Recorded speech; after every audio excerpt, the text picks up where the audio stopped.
بسم الله الرحمن الرحيم.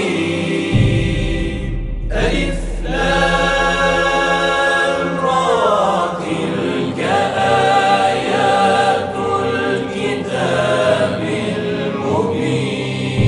إنا أنزلناه قرآنا عربيا لعلكم تعقلون. نحن نقص عليك أحسن القصص بما أوحينا إليك هذا القرآن وإن كنت من قبله لمن الغافلين. إذ قال يوسف لأبيه يا أبت إني رأيت 11 كوكبا والشمس والقمر رأيتهم لي ساجدين.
اتركيه يا عديمة الرحمة.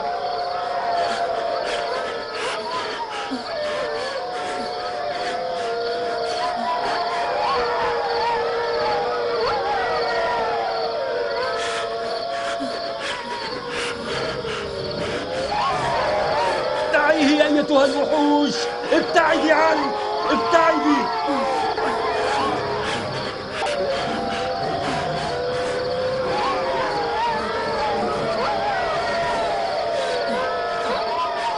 اتركيه، اتركيه يا عديمة الرحمة، اتركيه يا وحوش.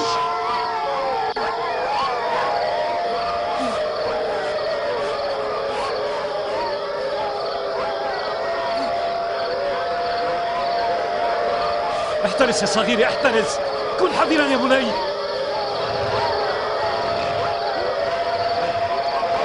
تنبه، تنبه يا بني، تنبه. أبي! أبي!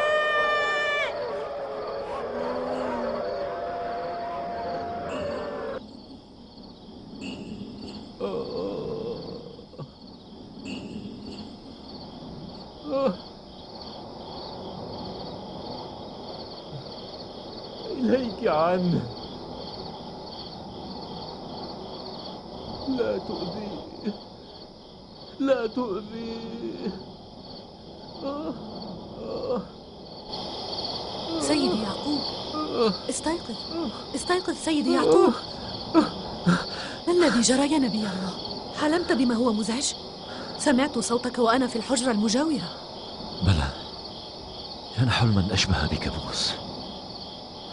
رأيت قطيعا من الذئاب المفترسة تطارد طفلا، ثم اقتربت الذئاب من الطفل وأسقطته في حفرة داخل الأرض، ثم همت به تريد أن تفترسه. ومن كان الطفل؟ هل عرفته؟ كان بعيدا، فلم أرى وجهه، لكنه بدا لي كيوسف سنا وطولا.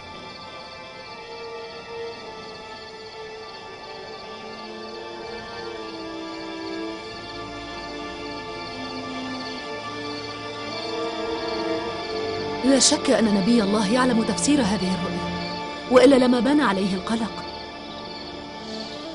ثمة بلاء ومصيبة يترصدان آل يعقوب.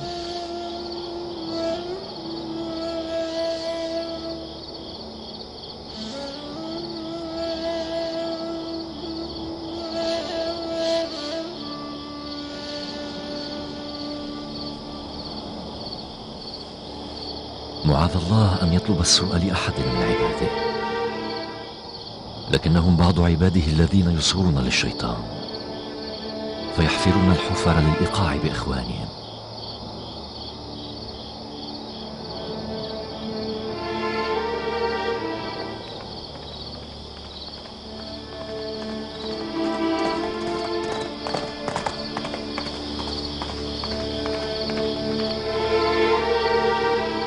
حبذا لو تخلد إلى النوم مجددا لتستعيد هدوء البال.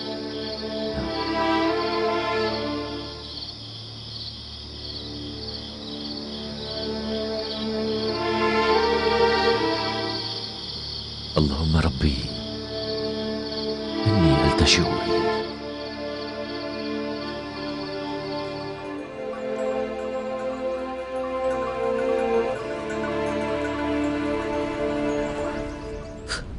عجبا، جاد، عشير، ألم تسمع الصراخ في البيت البارحة ليلا؟ لا، كنا مستغرقين في النوم، لم نسمع شيئا أبدا.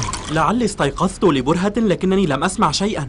استيقظت البارحة ليلا على صراخ أبيكم، كان يرى حلما، ولما أيقظته قال إنه رأى 10 ذئاب هاجمت طفلا في عمر يوسف وطوله، ثم عمدت الذئاب إلى الطفل وجعلته في حفرة. استيقظ أبوكم منتصف الليل وراح يلاطف يوسف ويقبله. وهل تعرف على ذاك الطفل؟ قال إنه لم يرى وجهه، لكنه ولا ريب كان يوسف، وإلا لما قام أبوكم من مضجعه ليمسح على رأسه ويلاطفه ويدلله. إذا كان ذلك الولد يوسف فلا شك أن أولئك الذئاب هم نحن. وهل هو شيء مضحك أن يراكم أبوكم على هيئة ذئاب؟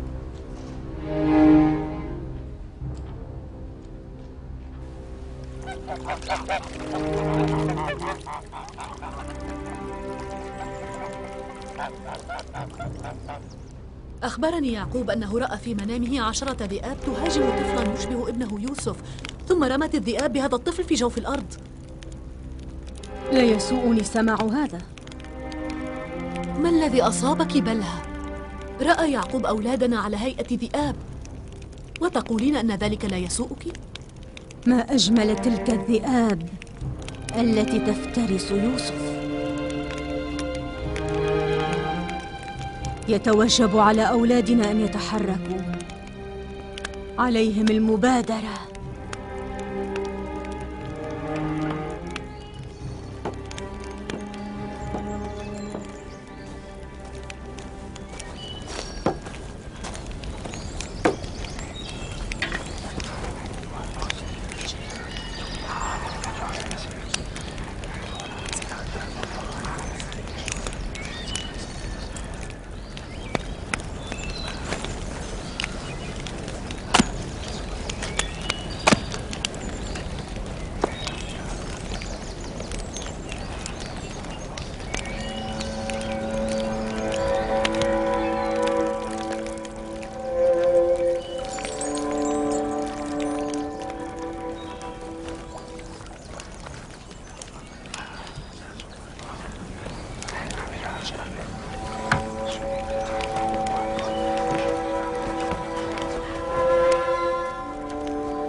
ما الذي يجري؟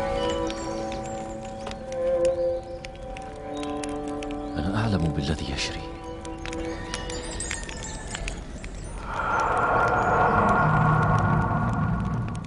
إنه يذكر يوسف ليلا ونهارا، ويراه في منامه أيضا، يأخذه معه حيثما ذهب، وإذا نام ليلا أضجعه إلى جواره. لا تثر جلبة لا طائل منها، فنحن ما زلنا نجهل ما الذي رآه أبونا بالتحديد. ثم إن يوسف ليس مثلنا، فلا أم ترعاه ولا حجرة تؤويه، لذا يصطحبه أبونا نهارا ويضجعه ليلا. بل نعلم على وجه اليقين ما الذي رآه أبونا. لقد رآنا فيما يرى النائم على هيئة ذئاب تفترس يوسف الصغير. السلام عليك يا أبي. يتوجب عليكم أن تكفوا عن القيل والقال وألا تصغوا للترهات التي يقولها البعض.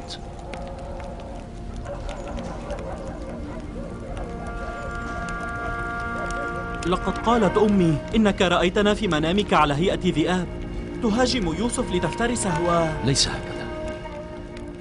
لقد رأيت في منامي بضعة ذئاب تهاجم طفلا. لا كانت الذئاب تشبهكم، ولا كان الولد يشبه أخاكم يوسف.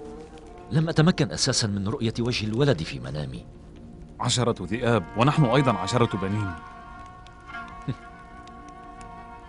أنا لم أحصي الذئاب عددا في منامي، فكيف لكم أن تقولوا إنهم كانوا 10 ذئاب؟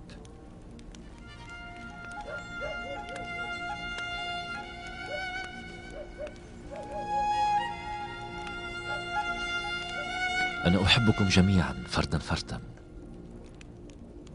ولطالما كنت شاكرا لجهودكم ومقدرا إياها، لكنني أعجز عن أن أجلس يهوذا وهو الفتى الأغر في حجري لأدلله مثل طفل صغير. هل أستطيع؟ عندما كنتم أطفالا كنت أحسن إليكم كما يليق بالأطفال. كنت أجلسكم في حجري وأضجعكم إلى جواري، في حينه أمكنكم أن تنعموا بحنان الأب والأم. لكن يوسف وأخاه سيظلان قاصرين عن التنعم بما نعمتم به. إنه ليسوءني أن أرى أبنائي الأبطال ينزلون أنفسهم منزلة الطفل الصغير. جاد، عشير، اسألا أمكما ولتخبركما كيف دللتكما البارحة ليلا. بلى، كنت مستيقظا البارحة ورأيت كيف أنك دثرتني وأخي جاد ثم مسحت بيدك على رأسينا. لقد سبق لي أن قلت لكم إن أقوالكم وأفكاركم تفوح منها رائحة الحسد. إنها من نفثات الشيطان.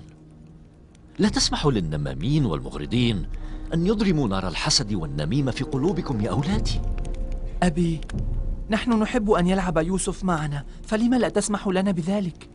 لا أرى مانعا يحول دون ذلك، فيوسف هو أخوكم. لماذا لا يمكنكم أن تلعبوا معه؟ لا ريب عندي أنه سيفرح باللعب معكم أيضا. إذن فأنت تسمح لنا بأن نلعب مع يوسف الآن؟ لماذا تماطلون؟ أسرعوا بالذهاب.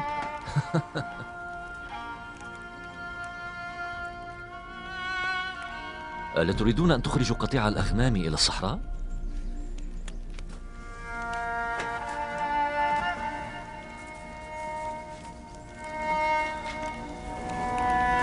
آذرنا يا أبي.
يا للروعة، يا لهؤلاء الفتيان الطيبين والعطوفين. وفيتم يا شباب، ماذا تفعلون؟ نحن نغلي الحليب من أجل الغداء. هنيئا مريئا. هلا تستسيغون ضيفا من غير دعوة؟ من أنت يا هذا؟ وماذا تفعل هنا؟ أنا من أهالي بعض هذه القرى القريبة، وأنا من الرعاة الذين يخرجون بأغنامهم إلى الصحراء.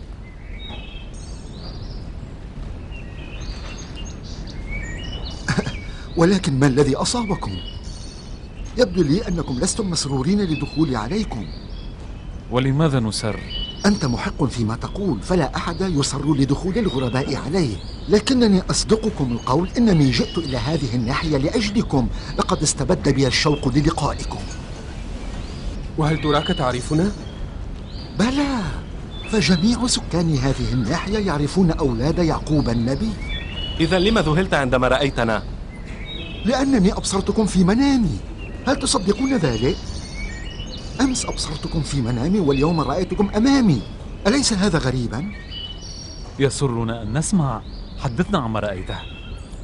لا أخفي عليكم، كانت رؤيا غريبة لم أستطع فك رموزها.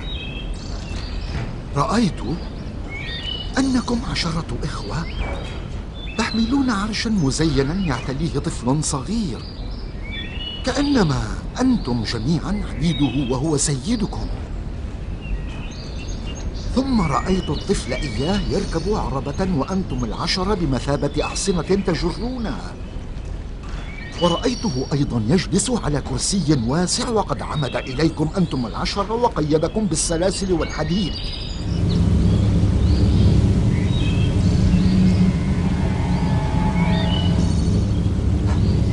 وجعلكم رعاة ومزارعين عنده. يبدو لي أن تأويلي لهذه الرؤيا أزعجكم. الأفضل أن أذهب.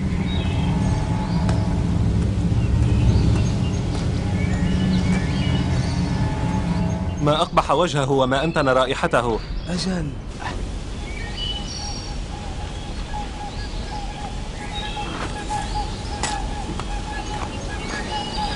أين اختفى؟ لا يستطيع الابتعاد عنا بهذه السرعة. أين اختفى؟ لا أعلم. لعله غاص في جوف الأرض. لا أعلم من هو، لكن كلامه أيقظ شيئا بداخلي. إن رؤياه أشبه ما تكون برؤيا أخينا يوسف.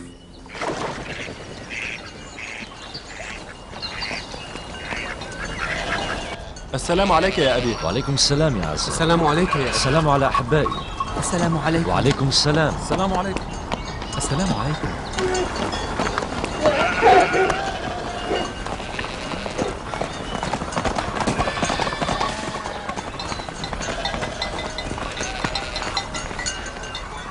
السلام عليك يا نبي الله. وعليك السلام يا ولدي. ما الذي جرى؟ هل تعاركت مع أحد؟ أجل، مع أولادكم. لماذا؟ لقد أدخلوا الأغنام إلى مزرعتنا فعاثت فيها فسادا، ولما أنكرت عليهم ذلك هاجموني وأوسعوني ضربا.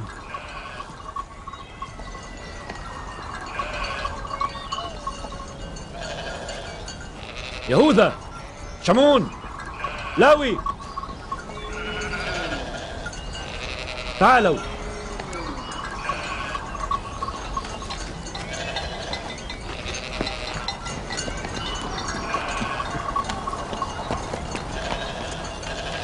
لماذا سمحتم للدواب بالدخول إلى مزرعته لتفسد زرعه؟ لا يسعنا أن نمنع الأغنام عن الرعي يا أبي. لم يحدث شيء يستدعي هذه الجلبة. لما أوسعتموه ضربا؟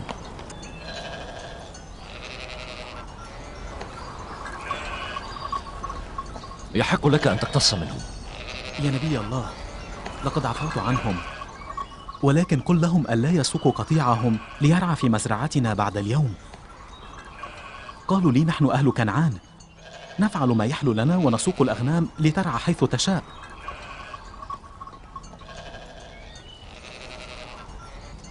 من الذي أباح لكم أن تدخلوا قطيع أغنامكم إلى مزارع خلق الله؟ من الذي قال لكم إننا مالكو كنعان وأصحابها؟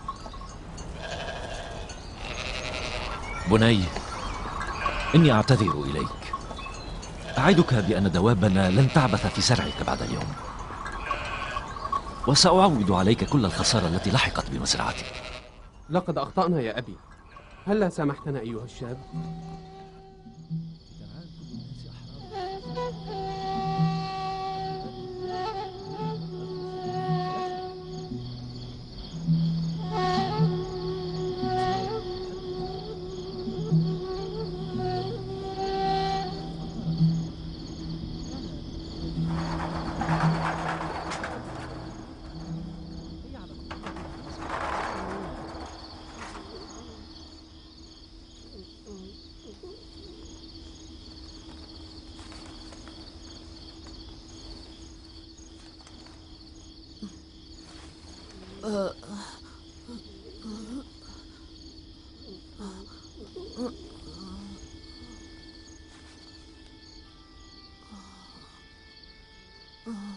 يوسف، يوسف بني، استيقظ، استيقظ. السلام عليك أبي. وعليك السلام يا عزيزي. لعلك كنت تحلم. أجل، رؤيا غريبة، أغرب من التي نهيتني عن روايتها لأحد. حتى لأبيك يا بني.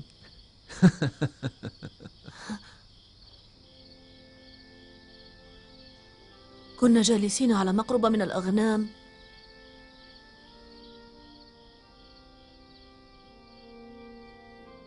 إذ قال يوسف لأبيه يا أبت إني رأيت 11 كوكبا والشمس والقمر رأيتهم لي ساجدين.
إذ قال يوسف لأبيه يا أبت إني رأيت 11 كوكبا والشمس والقمر رأيتهم لي ساجدين.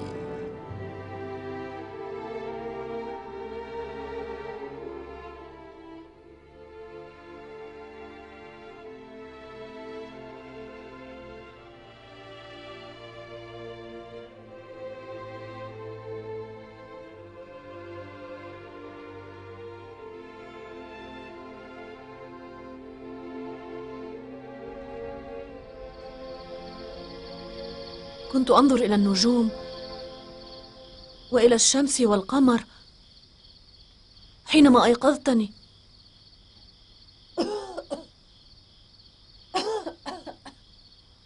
مالا؟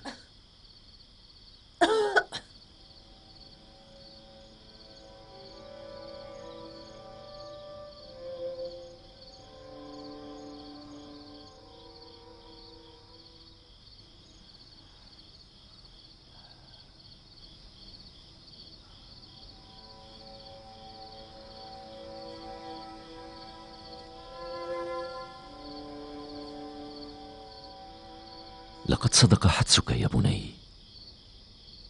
عليك ألا تروي ما رأيته لأحد، ولا سيما لإخوتك، فهم جهلة. وغرور الشباب يضرم نار الحسد في قلوبهم. لا تروي ذلك حتى لأخواتك وأزواج أبيك، وإلا أذاعوا الخبر بين الناس.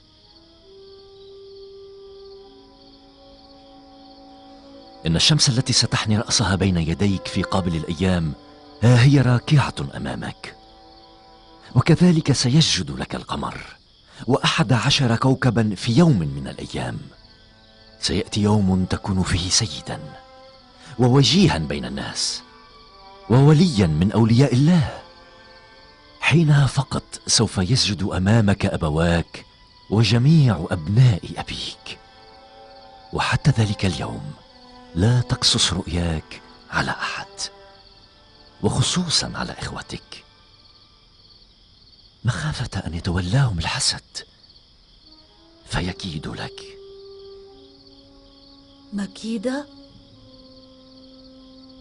مكيدة من جانب إخوتي؟ أبناء نبي الله يعقوب؟ لا تغفلن عن مكر الشيطان يا ولدي. إن الشيطان كان للإنسان عدوا مبينا يرصد له ليوقعه ولو كان ابن نبي.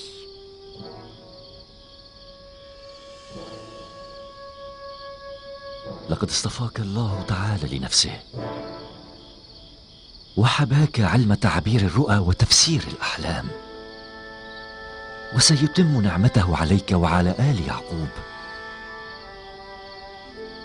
كما أتمها على أبويك إسحاق وإبراهيم من قبل. أتم عليهما نعمته بأن جعل الإمامة والنبوة في ذراريهم.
السلام عليك أبي. وعليك السلام يا ابنتي، عافاك الله. اجلسا.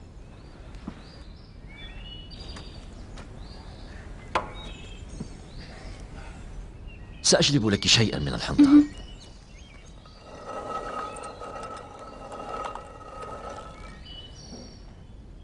إلى أين اصطحبكما والدنا؟ ذهبنا معا لزيارة ضريح أمي راحيل.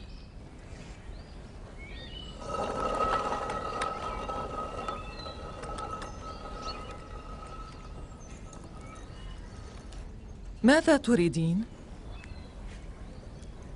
البارحة نصب يعقوب خليفته، فقلت عسى أن تكوني متشوقة لمعرفة ذلك. حسناً، لا تشغلي بالك، فهو ليس من أولادي أو أولادك، إنه يوسف بن رحيل. أخبريني عن كل شيء، ما الذي جرى؟ أفقت ليلا فسمعت يعقوب يقول ليوسف: لا تقصص رؤياك على إخوتك، أنت رسول الله ووارث إسحاق وإبراهيم. لكن ما طرق سمعي أكثر قوله له: ستكون كبير إخوتك وسيدا عليهم، وجميعهم سيسجدون أمامك. قال ذلك وهو راكع أمام يوسف ويقبل وجهه.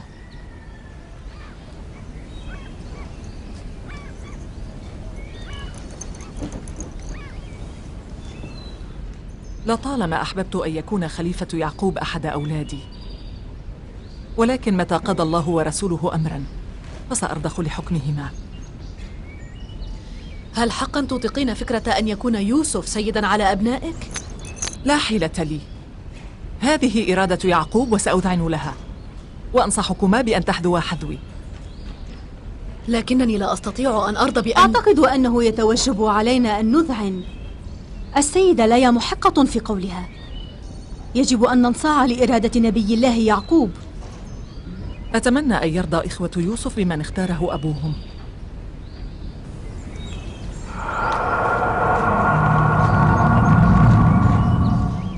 ما أصغر عقلك. لا يجوز البوح بكل شيء أمام ليا. أما الآن فيتوجب علينا أن نفعل شيئا وبسرعة.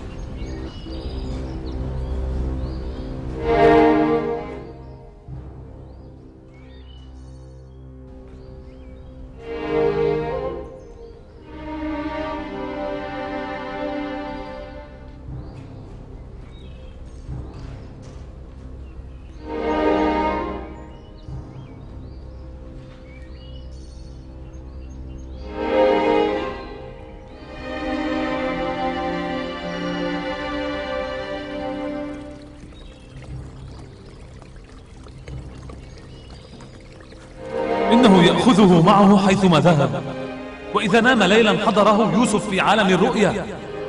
لا تثر جلبة لا طائل منها يا يهوذا، فنحن ما زلنا نجهل ما الذي رآه أبونا بالتحديد، ثم أن يوسف ليس مثلنا، فلا أم ترعاه ولا حجرة تؤويه. رأى يوسف حلما، وتفسير ذاك الحلم أنه سيسودكم أجمعين.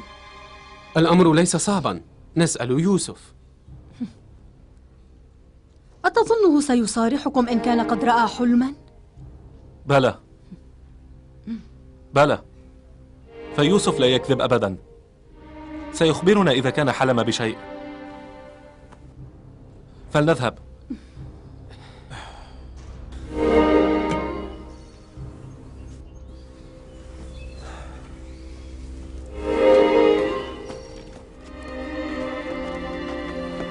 يهوذا اهدأ.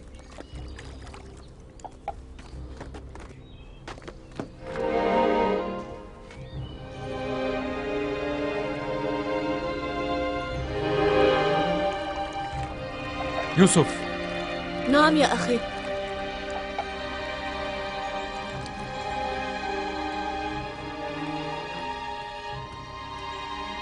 أخبرني، هل تعلم أننا نحب أخانا الطيب والحنون يوسف؟ أنا أيضا أحبكم جميعا. قل لي يهوذا، متى سأصبح كبيرا مثلكم؟ أنت كبير بالفعل، وتعرف جيدا مقامك ومنزلتك عند رب العالمين يا يوسف. وعن أي مقام ومنزلة تتحدثون؟ عن المنزلة التي أراك الله إياها في عالم الرؤيا. هل تراك نسيت الحلم الذي رأيته البارحة؟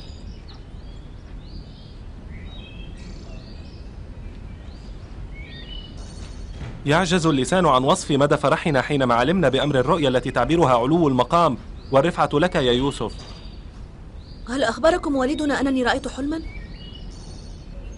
فأنا لم أطلع أحدا غيره على ذلك. لا لا لا، لم يحدثنا أبي بذلك، لكنني سمعت ذلك بنفسي.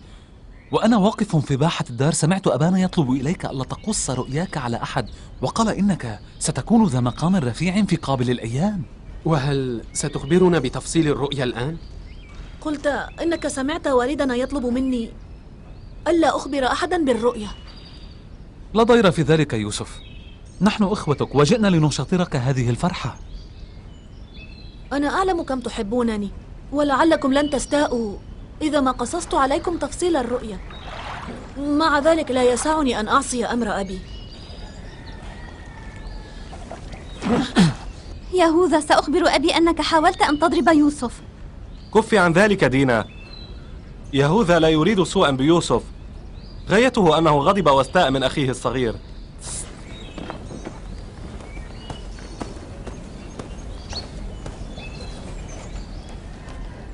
لماذا استاء يهوذا؟ هل قلت شيئا يغضبه؟ بل امتنعت عن قول ما يرغب بسماعه، أعني رؤياي. أن لهم أن يعرفوا أنني حلمت البارحة، فلا أحد غير أبينا يعرف. سأقول لأبينا أن يهوذا أراد أن يضرب. لا تفعلي. لماذا؟ إنهم إخوتي وأنا أحبهم. ولا أريد لأبي أن يتأذى بسببهم. أخبريني دينا، لماذا يكرهني يهوذا؟ رغم أن أبانا يقول إنه على الإخوة أن يحب بعضهم بعضا وأن يحترم واحدهم الآخر. بلها، زلفة، ليا، أسرعنا، جلبت الحنطة. السلام عليك. السلام عليك. عافاك الله.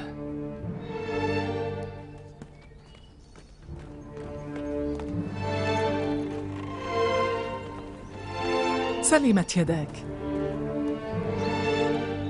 بلها، أحضر الرحى فليس عندنا طحين. هذا أول محصول حنطة العام. عنيت وأنا أفصل بين الألباب والقشور. تعال بني.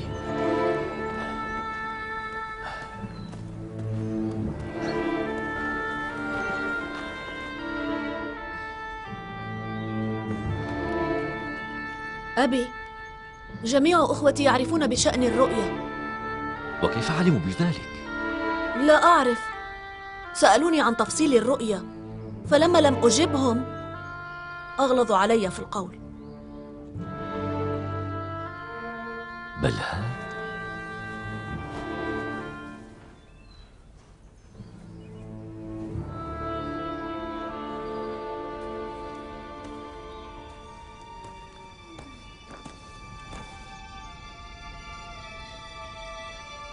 بلها؟ نعم يا نبي الله. تأكد لي حتى الآن أنك كنت تضرمين نار العداوة داخل البيت، لكنني أثرت السكوت آملا أن تكفي عن ذلك وتصلحي سريرتك. لكن يبدو أنك عزيمة على المضي في هذا الطريق حتى توقعي بين أبنائي جميعا. لا أعلم ما الذي يقصده نبي الله بكلامه. أنا بريئة. البارحة بت على مقربة من جناحك، وكان يوسف معي حيث روى رؤياه وفسرتها له. لم يطلع أحد على هذه الحادثة غيري وإياه، ولا أحد غيرك كان يستطيع سماع الرؤيا وتعبيرها. أؤكد لك أنني البارحة ليلا كنت مستغرقة في النوم أنت تكذبين. البارحة ليلا فطنت إلى صوت من داخل حجرتك لكنني تجاهلته. بعدما دخلت الحجرة ورأيتك والأولاد مستغرقين في النوم علمت أنني لم أكن مخطئا. سبق لك أكثر من مرة أن غررت بزلفة وأجبرتها على النميمة، تحرضين دائما يهوذا وإخوته على يوسف وتزرعين الحقد في قلوب أولادك على أخيهم الأصغر، لكنني كنت ألزم الصمت. أحذرك هذه المرة أنك إذا ارتكبت مجددا خطأ واحدا فسأنتزع منك أولادي وأسرحك إلى موطنك في فدان ببابل. هل تعين ما أقول؟ لا لا لا لا لا. أنا أعاهدك يا نبي الله أنني لن أجعلك تغضب مني بعد اليوم، وسأكون لك طائعة ومذعنة. اصفح عني، أنا جاريتك ولا أحد لي سواك. ادفني هنا إن شئت، ولكن لا تحدثني عن تسريحي إلى فدان، لا أرجوك.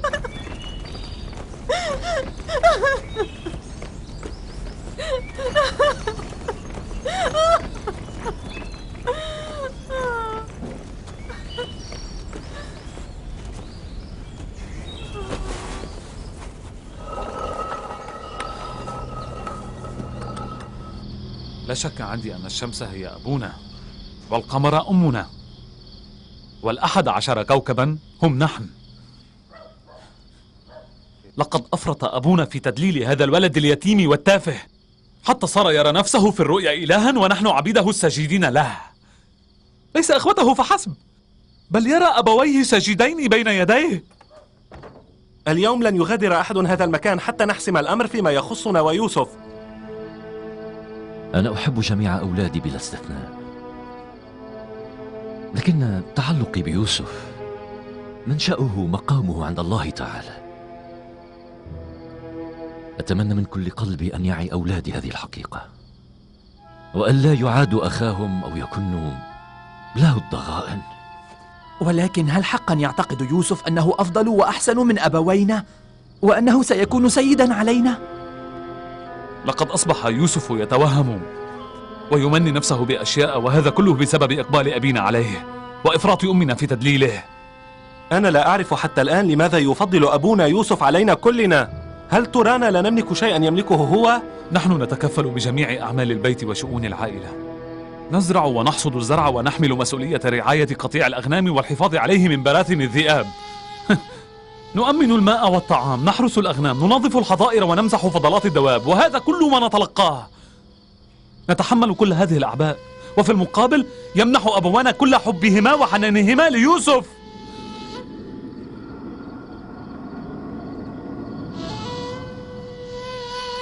هذا الولد أخذ ينسج في أحلامه ويمني نفسه بالسيادة والرئاسة علينا كلنا.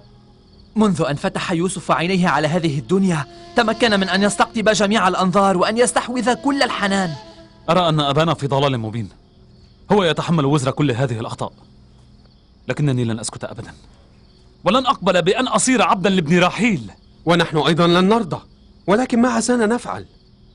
لعلكم أجمل من أن تجرؤوا على الجهر بها، لكنني أقول إن يوسف لابد أن يموت.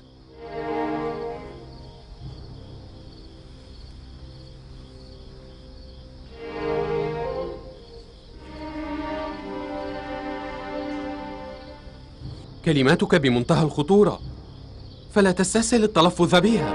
تريد مني أن أصمت؟ اسمعني جيدا، أريد أن أعاقب أبانا يعقوب على تفضيله يوسف، وأريد أن أدفن معه حلمه بالسيادة في باطن الأرض. أنا وإن كنت لا أملك جرأة يهوذا لكنه محق. نحن لن نطيق رئاسة يوسف علينا. لقد نفد صبري. إلى متى يتوجب علينا أن نصبر وأن نجامل يوسف أمام أبينا وأمام أمهاتنا أيضا؟ منذ أن أتى يوسف إلى الدنيا وهو يستقطب جميع الأنظار ويستحوذ على العطف والحنان.